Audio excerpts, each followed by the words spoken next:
Recording's good? Yep. Okay. All right, here we go, everyone. Let's see. I'm going to start on my screen. I see Sean from Nerdtropolis first on my screen, so he will start. Just a reminder to everybody to start by saying your slate, your name, location, and your outlet. Starting now, go ahead, Sean. Hello, I'm Sean Toshwer from Nerdtropolis. It's great to meet both of you. Nice to meet you too. How you doing? Been loving this new season. This Star Trek series does a great job combining genres on top of sci-fi. So I want to know, how does that variety challenge you both as actors to keep performing, grounded at the same time? Oh, constantly, without break.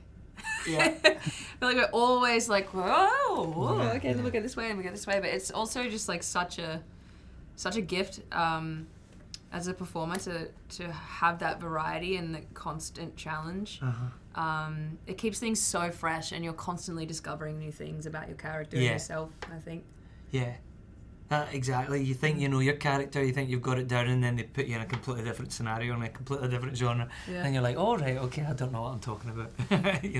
It's great. You're kind of like that in real life, aren't you? You're kind of like in scenarios you don't really know how you would react, so keeps it real in a weird way. Truly.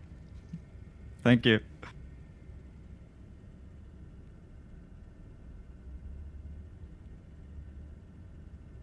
Oh, that's it. Yeah. Is there? Okay, thanks, guys. Oh.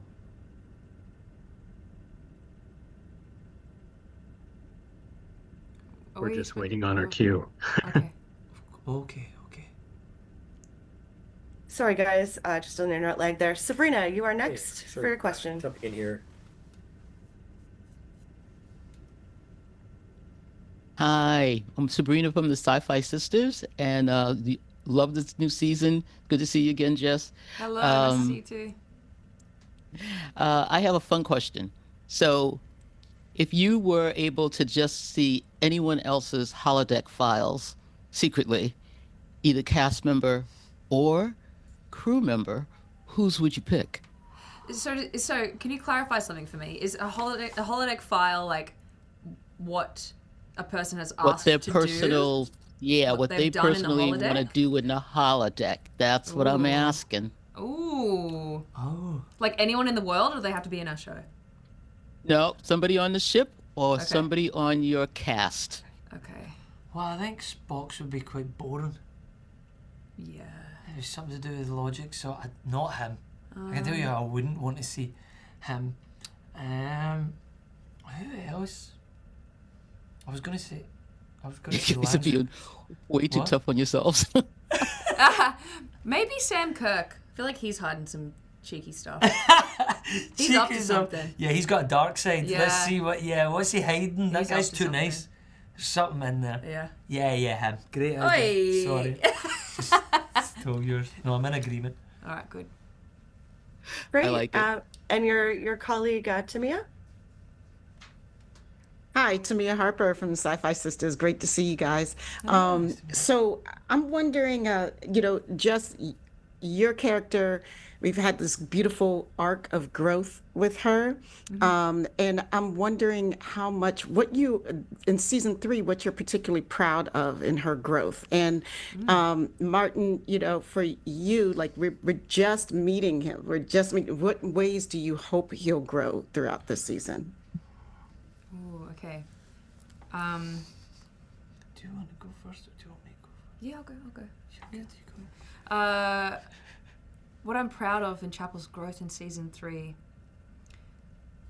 I think that Chapel is called upon to really step up to the plate and lead in certain situations, and to think on her feet and come up with solutions to some pretty intense problems. So I love that for her. I think it shows a side of her that's quite strong and commanding that we maybe haven't seen before. She also gets to venture off out of sickbay quite a bit, which is super cool for her. You get to see other sides of her, explorer side, which is really cool. Yeah. Wait, what did you ask me? How I would like to see him grow in season 3? Yeah.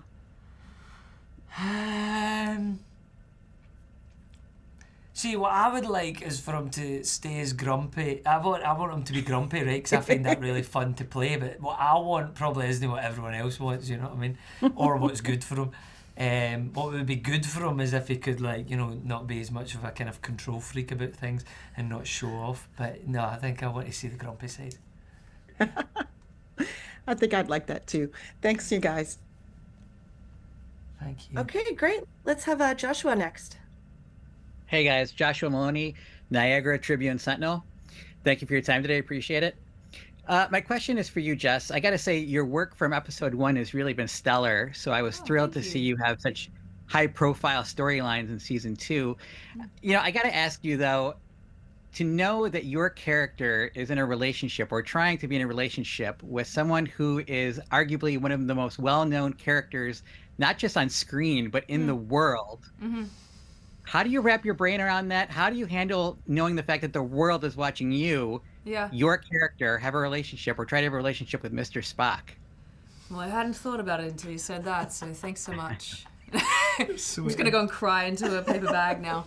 But no, I mean, Chapel can't think about that because she's not aware of that. So I think that I do my hardest to just connect to the intimate humanity of it, like, and stay with that, because that's where you're going to get the truthful version of that story unfolding. So I guess willful ignorance and trying not to let that shape what or how I am connecting with Spock, I think is really important. Okay, great. Next up we have Gig. Hi, Gig Patta with LRM Online. You know, I always love the sets of these Star Treks and the rooms that you both are actually in, and I'm actually curious is when you come to these production set, what actually works and what you wish actually works. I mean, at least the coffee machine works, right, on set for you guys. I didn't even know we had a coffee machine. I don't know if I do, actually. I don't know. On set? Wow. No, they've got the presser thing on set. Oh, that's cool. You know. Where's that? You know, just the wee scoochy thing, and then you get a coffee. No? Oh yeah, but that's at the craft. Oh, sorry. You was I like, thought in the that's set. what you're talking about. No. All right, on actual set, Yeah, on the yeah. actual set. No, Yeah. I mean, no. transporter, obviously. Yeah. What is he asking? Where the coffee would be? No, he's Not asking that. what's cool that works, and what do you wish would work. Oh, okay, yeah. The transporter would be cool if that That'd could be work. epic. Well, that'd be amazing. Yeah. I I just love that the doors all open for us. Oh yeah, that'd be good. That's really cool. Yeah, you never. Need Oh, the to doors open- do open. Yeah. But I mean, there's people doing it, but it's still Oh. like you march with purpose towards it, and it opens for you. You hope. Yeah. That's pretty. And just real fast, do you make your own sound when you approach the door? Maybe I will now. Yeah. Oh, that was a great add-on there, Gig. Thanks. Fabio is next. Hello there. This is Fabio Fiore of Blue Screen Reveals. I have a question for you, Martin. So Yeah. season 3 finally beams up, quote unquote, Scotty to the Enterprise. What did you want to bring to the character while still keeping his iconic traits? Yeah. Well, kind of my own accent as much as I possibly could. I was really worried because I was around, you know, Americans and Canadians that, in trying to be understood on set, that I would completely lose what I actually talk like. It's happened before. I worked at a camp when I was like 18 in Massachusetts, and there's a video of me just losing my accent completely to be understood by the kids. I started talking in a kind of Americanized accent like that so they could maybe understand me. And so I was really worried when I first came over, like, oh my god, I'm going to be around a bunch of like Americans and Canadians. What if I lose my accent? So I really wanted to bring that authenticity. And sometimes I go too far and I don't know if people will be able to understand me, but yeah. And you know, I think the writing holds up with trying to keep true to the old Scotty.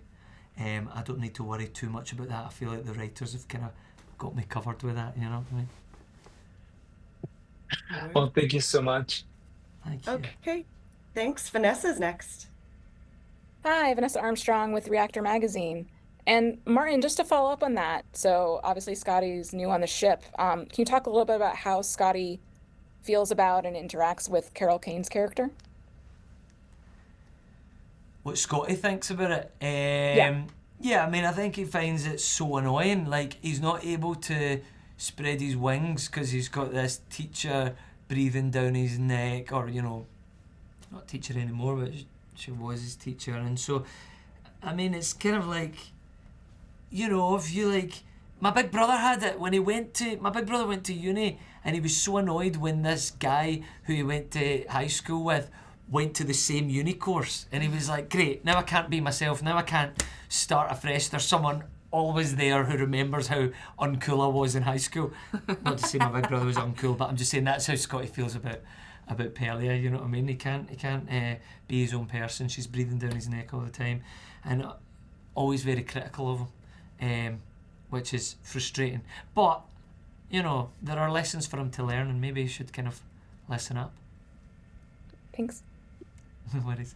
Okay, great. We'll go to Suzanne. Suzanne next. Hi, Martin, you're sort of the new guy in the show. How did the rest of the actors and crew make you feel welcome and part of the show? Did they put you through any rituals or teasing or anything? Hazing. Hazing? No, I don't know if they... I didn't want to use the H word, but... No, they didn't. They were really, really nice. I mean, it's quite, like, overwhelming, you know, like, you uproot your life for 5-6 months of the year, as you know, you've been through more than me, and you know, it means that then whenever I come on set, it is a little bit of my social life, and I feel like the crew have been so kind and open to me just coming in and chatting to them all, and the same with the cast. And I feel like everyone's kind of, I was very nervous when I first joined, and everyone, yourself included, was just so, I don't know, open and positive and encouraging, and it was like such a safe space for me, and I owe them all for that. Do you know what I mean? It was, yeah, I couldn't have asked for a better cast than that. It was brilliant. That's nice. Thanks a lot. Not at all. All right, great. I have Kyle next. And just a reminder, guys, if you can start by saying your name and outlet just as a slate so we know who you are. Thanks. Hey, Kyle Wilson with the Lamplight Review. Hey, Jess and Martin. Great to talk to you guys today. The show messes around with different genres and has some fun with some episodic content. Is there any genres that you guys haven't done? We're not going to talk about the one this season, obviously, if there's a fun one. But is there anything that you guys would like to maybe venture into with the show, like a Western or some kind of genre that hasn't been touched yet? I mean, Western would be awesome. Yeah, that's a great idea. What about... I think they did a Western, something set in a Western set in TOS, I think. Psychological thriller. Oh, that was sick. Yeah. Sick. Really cool. Buddy Cop was one we said before. Yeah, Really Buddy Cop was fun. really good. And then I said maybe like a one, it's not really a genre, but like, yeah, you know, like a one shot. Like, so we just do a whole episode that's one shot, that would be cool. I mean, that'd be hard, but that'd be cool. It'd be really hard. Yeah, but it would be like being on stage, it'd be well cool. Yeah. It would be really frustrating though, it'd be like 40 takes. Yeah. But yeah, that. Okay, great. Jeremy is next. Hey guys, thanks for taking the time to do this with us today. Now, I want to ask you guys to get a little introspective about the holodeck episode, since you're both pretty involved in that one. Watching that episode recently, it kind of struck me how much the entire idea of, you know, asking a computer to come up with these elaborate, complex scenarios just for entertainment, it kind of speaks to like the AI phenomenon going on today. You know, obviously that's a flashpoint for all sorts of different reasons. Was that ever a topic on anyone's minds, either among the cast or even like talking to the writers, the directors on the day of filming on the set? Wow, that's actually a really good point, and I don't think I've thought about that before, and I don't think we had any conversations about. Well, I didn't personally. Yeah, I don't think anyone spoke to me about it. They were like, Martin's not thinking that.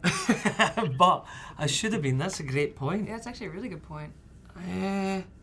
No, it may have crossed my mind about like, yeah, where does AI come into Star Trek? Yeah, I mean, maybe that was what the writers were talking about. You know, it taking a mind of its own, evolving beyond what we asked it to do, and getting smarter than us. God, you've just written a great episode, man. Well, I Yeah, appreciate your thoughts on it, guys. Thank you. Oh, sorry. I feel like I didn't give you a good answer there. Sorry. But yes. No. All right, great. Moving on to Jesse here. Hi, Jesse with Open Pike Night. It is great to speak to you both again. Thank you, of course, for your time. So, your characters both have some very intense emotional arcs this season.